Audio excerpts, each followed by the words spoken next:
Welcome to the second week of 6.3, where we are going to continue discussing topology and those ideas of path independence and conservative and all that sort of thing.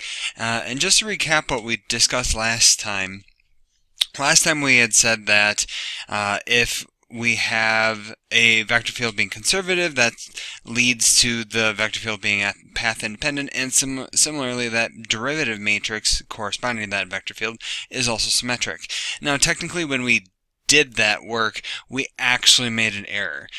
We need something else in order to really be able to say this, and it turns out those topology related ideas are actually needed here. In general, we need the space to be open and we need it to be connected.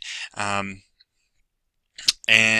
in particular, when we look at the fundamental theorem of line integrals, we need our space to be open and connected here. Otherwise, when we create that, or when we think about that vector line integral, or just a line integral, the line may not necessarily lie in the space, or it might not be possible to construct a path at all. So that's why we need open and connected as characteristics of our space. And similarly, we talked about the theorem with the derivative matrix being symmetric, and so then here we need open and connected as well. Okay, but last time we kind of left with this idea that, well, are these truly if and only ifs? Do they reverse? And that's kind of what we want to discuss today. Okay, so here is a theorem that we're going to go through in detail.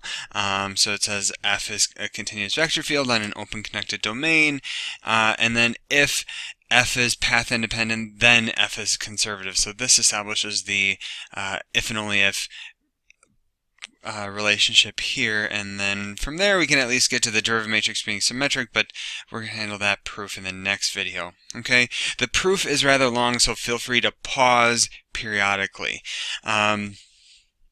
Alright, so we're going to focus on the case for when n is equal to 3, when we're in 3 dimensions, and you can extend up and down as needed.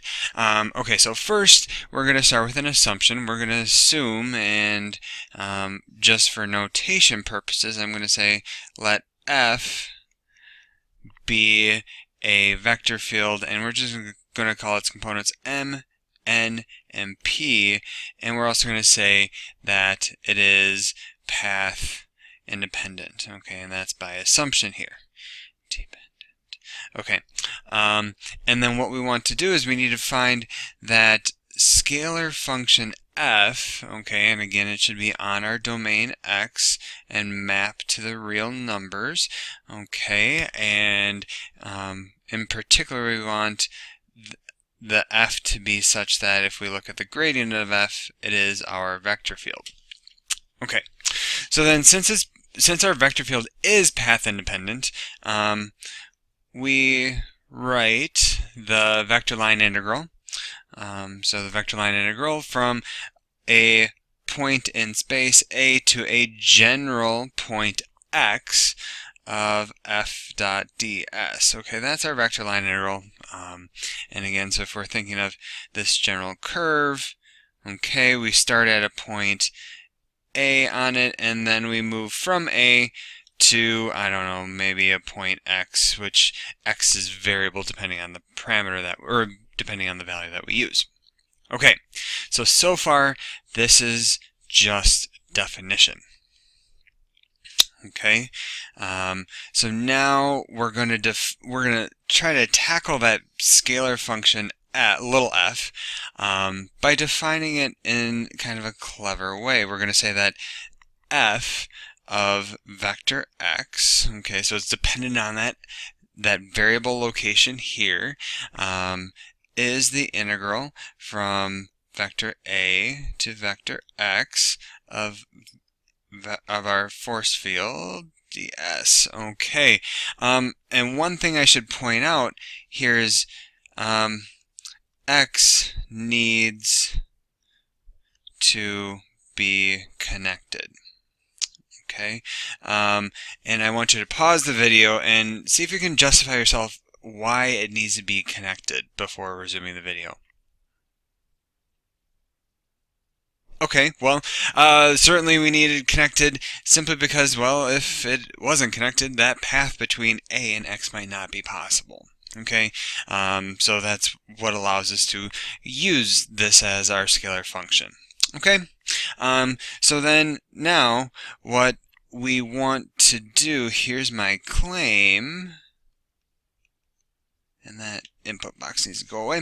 My claim is that the gradient of F is equal to the force field. Okay, so, or that vector field. So let's see if this claim is going to work out.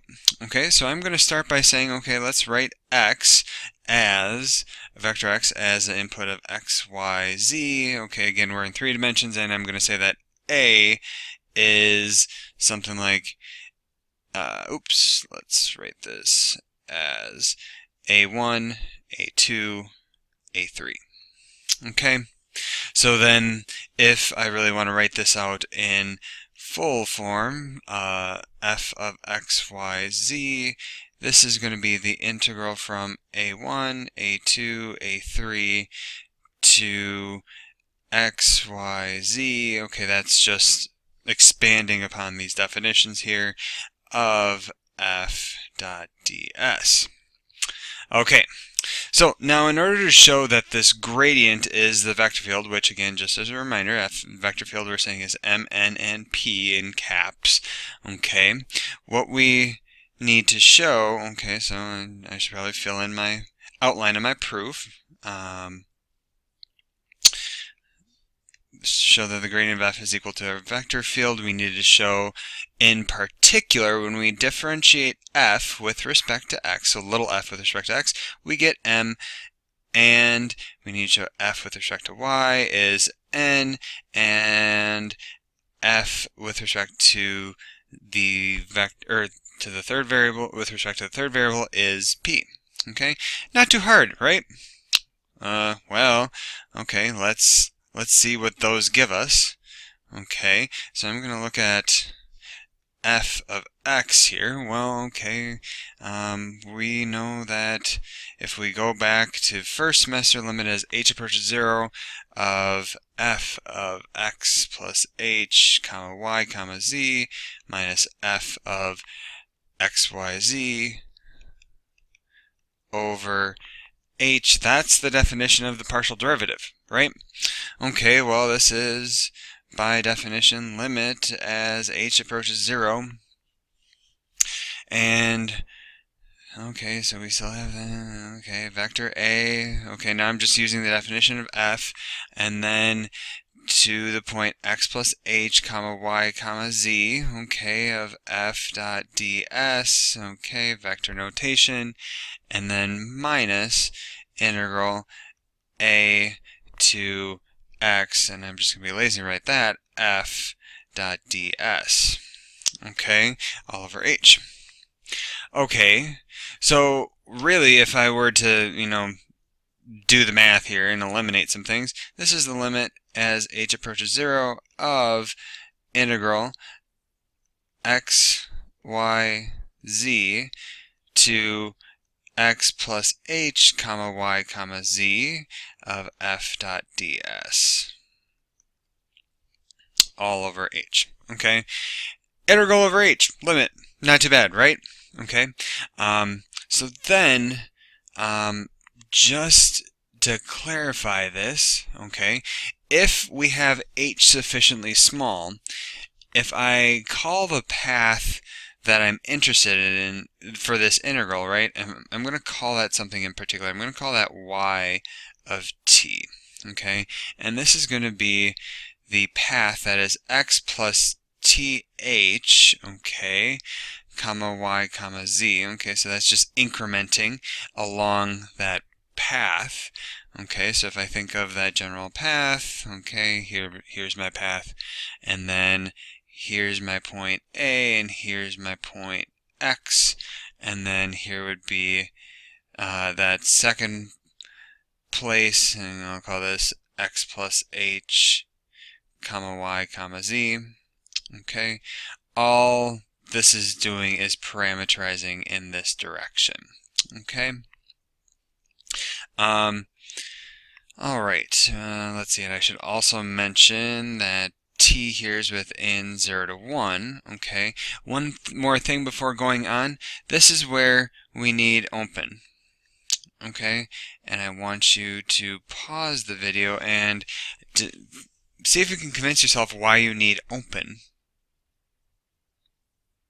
Well, I think that it's simply because, well, if you are thinking of h as sufficiently small, you want to make sure that you stay within the space, right? So if you have h not sufficiently small, you can't be guaranteed that you're going to remain in the space, okay? Okay, and so we're approaching the end of the proof, well, one of 3 parts, okay? And so if I continue looking at that derivative f, or the partial derivative, so this really is the limit as h approaches 0 of, and then we define this really as the path y of f dot ds, okay, and this is all over h. Okay, and now it just comes down to computing. Alright, so we go ahead and say that this is the limit as h approaches 0, integral, and now since we have parameterized this, we can say this is 0 to 1 of f of x plus th, comma y, comma z, and then dotted with h0, 0, and then dt. Okay, all over h. All over h. So then limit as h approaches 0, and then let's see, I should get 0 to 1, and then this is going to be the same. So f in this case is just going to be well, if I do this dot product, the zeros are going to wipe the z and y components out, and so all that's going to be left here is the m component of the force, or of the vector field, and then that might be a function of x, y, z, and then times h, and then dt, and then divide that by h. Okay, and then so then I can eliminate both of these and do the integral, which just ends up limit as h approaches 0 of m of x, y, z, okay, which is independent of h, which is just m of x, y, z. Okay, so I've set off, or I've proven what I've wanted to show. Up at the top that you can see in purple, I want to show the partial derivative of f with respect to x is equal to m, and so this applies to f of y and f of z are similar, so we can go ahead and do that on our own time. Okay, and that's going to be the end for this first video.